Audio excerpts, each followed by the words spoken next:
Hello and welcome to Business on the Wire. As India grapples through a crisis unlike something it's ever seen before on the health front, one thing is patently clear. The number of deaths and the number of cases is unlike and far higher than what India has lived through at any point in 2020. But how does this stack up against other countries that had outbreaks of this nature, whether it was the United Kingdom or Italy at one point in 2020? And more importantly, what's the perception of global media at this point of what's unfolding in India and whether this looks like an administrative crisis? Joining me to talk about that is John Burn-Murdoch, data journalist at the Financial Times, who's been mining and collating data that he's collected from across many Indian media platforms and the sense that he's made of how things stack up for India at this very, very crucial juncture. John, thank you for joining in. I know that as a journalist, your forte is to look at stories through data. But before we start, on that, I just want a sense from you on how international media is viewing what's happening in India with the COVID crisis and how it's being managed. Yeah, I think, look, the last few weeks, certainly the Western media, shall we say, has started obviously to become more aware of this. And then it's in the last 2 weeks in particular that I think everyone has become incredibly aware of just quite how bad, how challenging the situation is on the ground in in India. I mentioned Italy there because it reminds me of how things were in March last year over here in the UK, when the question on everyone's lips was, things look really bad on Italy. When will our country be in this situation? And it feels right now like the pictures we're seeing out of India are as bad, if not worse, as what we were seeing back then. And yeah, I think everyone's just been really struck by quite how grim the situation looks. It's interesting you say that, almost a Freudian slip, because that was my next question. When you look at it and compare it with a country like Italy that really stood out in 2020 in terms of the magnitude of the crisis, what are the differences, if any, in terms of trends that you're seeing? And yeah, I think, and it's these kind of comparisons that I think are really important now, because they do show quite how bad things are in India. Because one of the things I did for this story that we did earlier this week was to try and answer that question of what does this look like in the global context. So the numbers coming out of hospitals and particular ICU departments really, I think, show that quite clearly, which is that even if you look at the northern Italian region of Lombardy, in March and April of 2020, that was seen at the time and has been seen ever since as one of the worst outbreaks of COVID, one of the most brutal in terms of its toll on people's health and lives. And yet the situations in ICUs right across India in several different states are already considerably worse than the peak in Lombardy and continuing to climb higher. So whether we're looking at Mumbai, whether we're looking at somewhere like Nagpur, which has certainly seen some of the highest numbers in India for ICUs, and relative to population size, the numbers in Nagpur ICUs are far higher, more than twice as high, in fact, as they ever got in Lombardy, and the numbers, of course, still climbing in Delhi as well. So yeah, in terms of international comparisons, this really is possibly the worst outbreak we've seen anywhere in the world since the start of last year. Just to put the numbers into more context, though, John, because I think this is the question people might ask as a counter argument, which is that is there any other nation that dealt with numbers this way, sizes of population? What do you find in those comparisons and in those gaps in terms of population in the areas that you're scanning versus the availability of hospitals or ICU beds?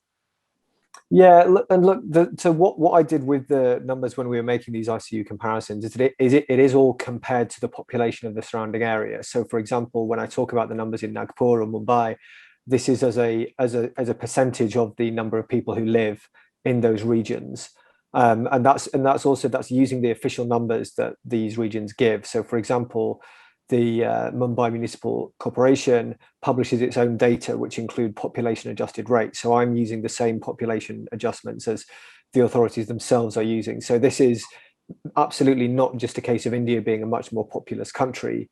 It's an attempt to compare, using exactly the same population adjusted methods, the numbers coming out of, for example, Maharashtra to what we saw in Lombardy over a year ago. Here in India, there are comparisons showing the fact that some states, or one state like Maharashtra, has consistently been reporting far higher numbers versus more populous states, such as Uttar Pradesh, for example, and even Gujarat more recently. Is that something that you found as well while analyzing trends, that there seem to be more cohesion between the unreported figures and the reported figures for a state like Maharashtra, for example? Yeah, absolutely. So when I look at this number on a state by state level or basis, it's very clear that the numbers are, although the trends are often similar, the direction of travel is often similar, the numbers themselves are often much higher in some states and much lower in others. And that, to me, as you alluded to there, that is a clear suggestion that a lot of states are simply not able to fully capture the extent of things at the moment. And we know that things are quite different in India to other parts of the world in that sense, in the sense that uh, often people have to pay a small amount to take a test, or simply the fact that testing in India, although the numbers of people being tested are very high as a proportion of the population, they're still relatively low compared to what we've seen elsewhere. And there's no suggestion necessarily here that there's any sort of deliberate attempt to undercount these numbers, but it's just that the infrastructure in place may not be able to fully capture the extent. I do want to talk about testing, but before that, I want to, sort of keep the focus on deaths for a little bit, John. You wrote in your report as well. The numbers themselves remain incredibly low. Essentially, none of those numbers are correct. They're vast undercounts. I collated local news reports across 7 districts, finding that overall, the number of victims that have been cremated are 10 times larger than official COVID death counts in some areas. Walk me through the process of that, the local reports that you tapped into, and what you found when you started getting all that together. Sure. So, and to be clear, this is something I've been doing for all countries in the world where we have this data for more than a year now, because it's absolutely not only India where this undercounting is a problem. This is happening in the UK, it's happening in the US. Every country struggles to fully capture the death toll of its COVID outbreak, simply because a lot of people are not tested for COVID before they die, even if they die of COVID. And so they don't go down as a COVID death, although they did die because of the virus and the disease. So this is not something I've decided to do just for India. It's something I've done for dozens of countries across the world now. So the process in this case was to go through local reports of many news organizations in India. So this includes the Times of India, Scroll, Divya Bhaskar, Dainik Bhaskar, various newspapers and broadcasters, and they've been and so a huge amount of credit goes to the local reporters in India on this, who've been going around to crematoriums and looking at the number of people being cremated under COVID protocols. So people where it's at the very least assumed, if not known, that they had COVID, and then comparing those numbers to the numbers in the same regions that are reported as official COVID deaths. And if you look at somewhere like Bhopal, over a week, I think this was from the April 11th to the 17th, there were more than 800 people cremated under COVID protocols versus only around 40 people, in fact, just under 40 people who went down as official COVID deaths. So that's a more than 20-fold difference. And we've seen the same in parts of Gujarat, in Uttar Pradesh, in Bihar as well. So this doesn't seem to be only concentrated in one area. And again, just to say, this is not necessarily about any deliberate attempts to play things down. It's just that there is clearly, when numbers are this high and numbers are rising this rapidly, and in many cases people weren't able to get a test, there are going to be these differences. And I consider it my job as a journalist in India, as I do in the UK and the US, to try and ascertain the true numbers of people dying from this disease, not only the ones who are officially reported. Another country with which parallels are being drawn at this point, John, is in the UK, which is where a variant broke out and there was a huge sort of, surge in numbers. Have you been able to do a like-to-like comparison of sorts over there in terms of what happened post the variant in the UK versus what's playing out in India at this point? Yeah, so they do look very similar. So in India, in the UK, sorry, the UK was going through this sort of relatively moderate second wave, But then suddenly in October, November, and into December, numbers started going up very, very, very quickly. And it was later found to be driven by the new variant B.1.1.7 in the UK. So those rates of growth are quite similar. The percentage of tests that are coming back positive in India right now have actually now just overtaken what they were at the peak of that outbreak in the UK. So the pattern of these outbreaks has been very similar. But the thing that concerns me is that in the UK, by the time the sort of rates of acceleration got to where they are in India now, things were actually starting to slow down. Whereas in India at the moment, there's no sign of that happening yet. It seems like rates are continuing to go up very, very quickly. We're talking about things like deaths doubling every 7 to 10 days and cases not too far beyond that. So yeah, the outbreaks look very similar in terms of the implication that they've been driven, at least to an extent, by a new variant. And yeah, the concern would be, how do we get India down off its current growth trajectory? Is there a way to map responses as well, John, both in terms of what the response was in terms of testing more people, or what procedures or measures were put in immediately, and what effect that had post this variant breakout? You mean in the UK, how that happened? In the UK, Yeah, in India, yeah. sure. And the tricky thing with all of this, and this has been difficult over the whole year, is that it's difficult to know exactly what actions caused what reactions and responses. So it is true that the UK had already had some level of restrictions in many parts of the country, including London, in the later part of 2020, and then went into very strict restrictions across the whole country from the 4th of January. And within a week or so of those restrictions, numbers in the UK did start to come down. Now, again, that we can't say definitively that it was as simple as restrictions went in place, numbers came down. But just on a very sort of common sense level, we know that this virus spreads when people are interacting in enclosed spaces. And so when people are restricted from interacting with other groups in these spaces, it follows that the numbers would start to come down. Again, there could be other factors involved. There could be some level of natural immunity that at this stage would have been acquired by the number of people who have been infected. But to my mind, the evidence from the UK is that those restrictions did play a key role in getting the numbers back down in the spring. As someone who's telling this story via data, John, how is this panning out versus the rest of the world? I mean, both in terms of the European region, the US, and more importantly in South Asia, because some scientists have pointed out that perhaps countries like Pakistan could be trending a bit later than India, but headed in the same direction. Yeah, and I think the key thing here will be, to what extent is this new variant in India driving the surge? And then if it has been that variant that's been driving it, what does this mean for other countries, especially neighboring countries who may see that variant enter the country? Because what we did see in the UK is B.1.1.7, the UK variant, sent cases rising, and then so that was in November, December time. But then in February and March, we've seen that variant spread across Europe. And so the same thing happened in France, Germany, Italy, and a lot of Eastern Europe. We're now seeing that variant drive increases in the US. So the concern absolutely would be that if the B.1.617 variant in India has been responsible for this surge, that it could tip over into other countries.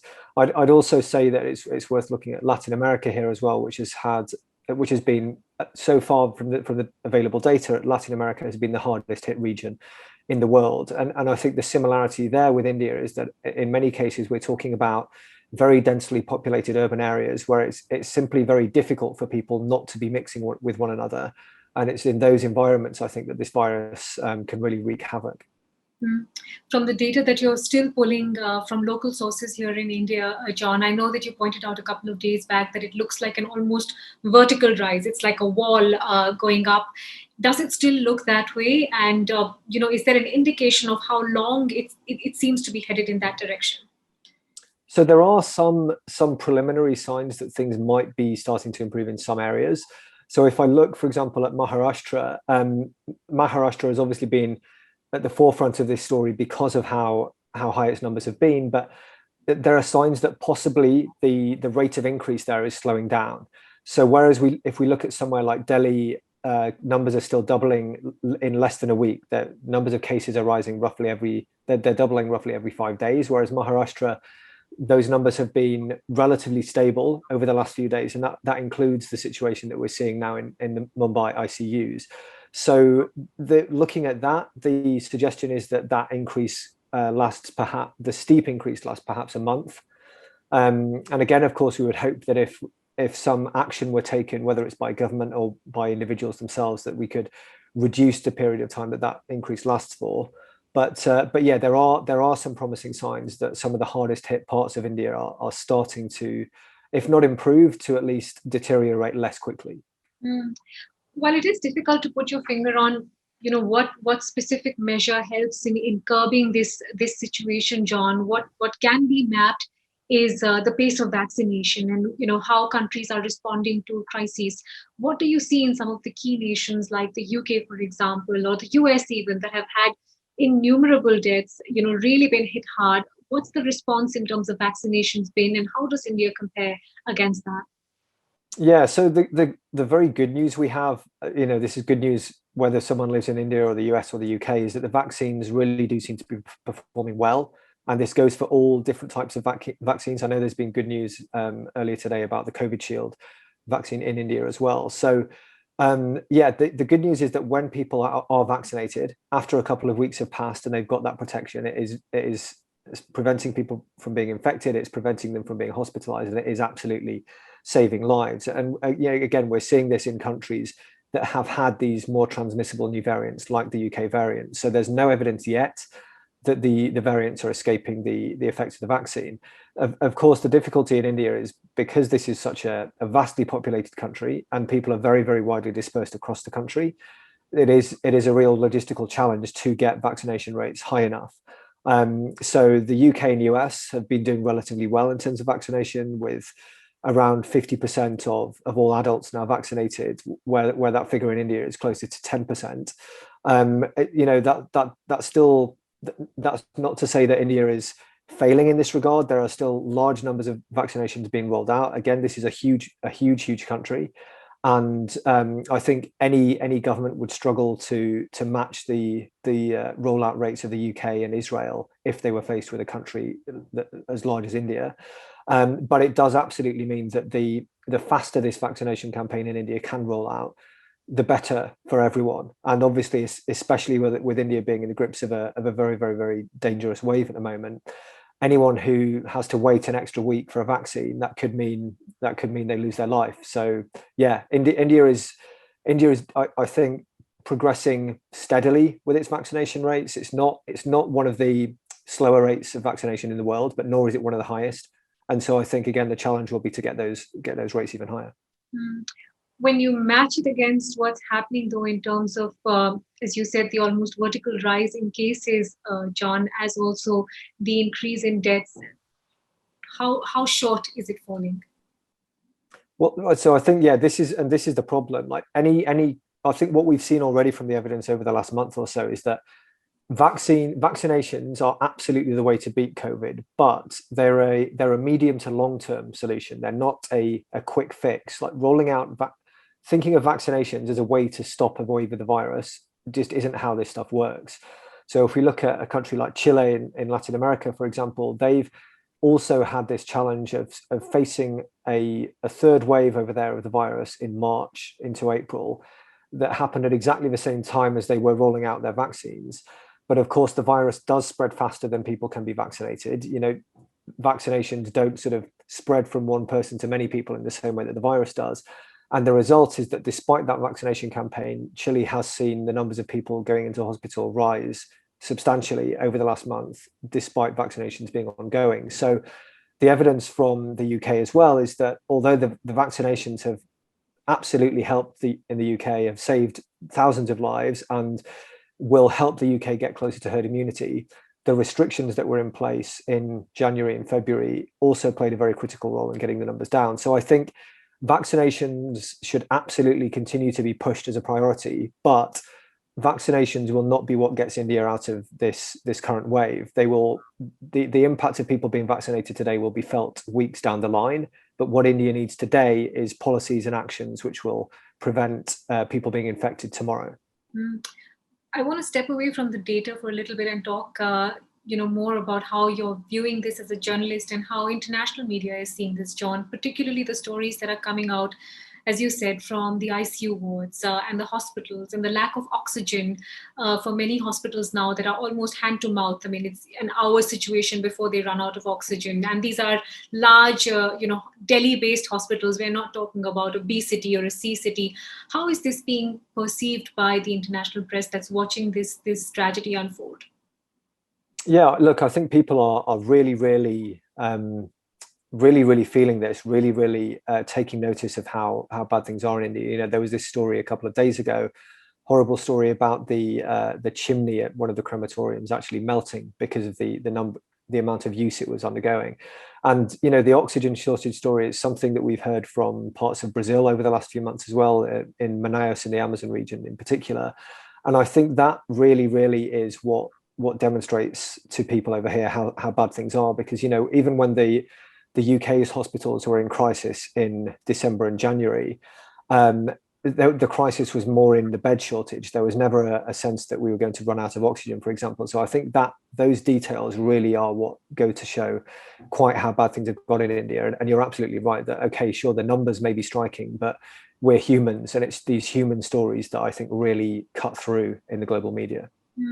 How does it sit in terms of, again, perception or reportage around administration, leadership, and policies, John? I mean, the Financial Times, of course, put out a report on the enormity of the situation, but I'm looking at The Economist as well that says complacent, disastrous, distracted, dithering, horrifying.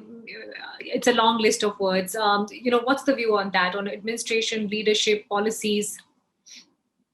Yeah, look, and I think I'm not the best person to make those sort of pronouncements at the FT. I do, where possible, try to stick to evaluating the data and the reporting rather than making those judgments. But I think these are accusations that we've heard made many times now over the last year at all sorts of governments, including our own in the UK. There's certainly been a pattern of what we might call strongmen leaders who have, in the initial stages of an outbreak, and this applies to Boris Johnson, it applies to Donald Trump, to Jair Bolsonaro in Brazil. Leaders who have some similarities to Mr. Modi, who often take the view that it is better to downplay the risk of the virus in order to burnish the image of how the country is doing. So again, look, I can't get into specifics on that, but I can understand why people will be asking questions of why the lines coming out of the government continue to be optimistic and focusing on the positives when there's a crisis unfolding in their country. One final question to you, John, in terms of whether there's light at the end of the tunnel. At this point, India is being seen as a potential threat to the rest of the world. Air traffic has been, sort of shut down with many key countries. Are there parallels to look at worldwide from experiences that you've been mapping as a data journalist? And does it point to the direction that India might take over the weeks to come? Look, I think that's a tricky one. I think it's entirely reasonable, I think, for countries to take actions such as preventing travel from certain countries. In the UK, the UK has been subject to those rules from other countries many times since the UK variant took off. So I don't think that is an unreasonable public health response. No, not at all. The question was, when you map us against countries that were hit hard, like the UK or Italy, what is it that you see shaping up in the weeks to come? Sure. Okay. Yeah. I think. Look, things are really bad at the moment in India. Things were really bad in the UK in December. Things were very bad in northern Italy last March. In every one of these cases, the country in question has come out the other side. So this absolutely, this shall pass. But I think the question really is how can we bring an end to this crisis as quickly as possible. What we don't want to happen is a situation like we've had in parts of the world, in Latin America, again, places like Brazil, Peru, Ecuador, which had very bad outbreaks several months ago. And then the virus never really went away, and the months passed and they had another very bad outbreak. I mean, the virus has been circulating relatively freely in Brazil now for more than a year. And yet Brazil right now is going through by far its worst and most lethal phase of the outbreak at all. So This particular wave, there is another side to this wave, and I suspect many parts of India in a month or so will be on the way down out of this. But the question is, what can be done to make sure that there isn't another resurgence at some point before the vaccination campaign has achieved its effect? And from the nations that you've been tracking over the last 12 months or longer, since COVID became the international phenomenon that it is, is India the worst?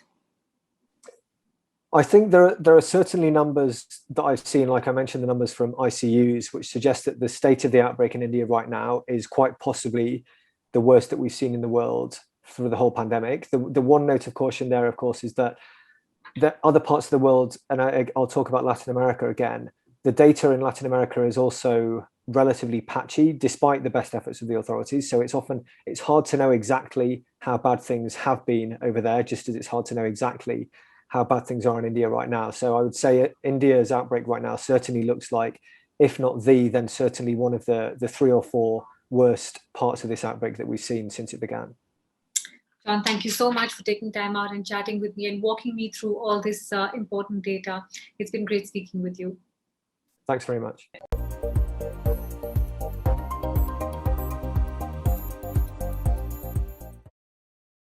To receive instant updates on all videos from The Wire, click the subscribe button and hit the bell icon. Pay to support independent journalism. Click the link in the description and choose the amount you want to pay.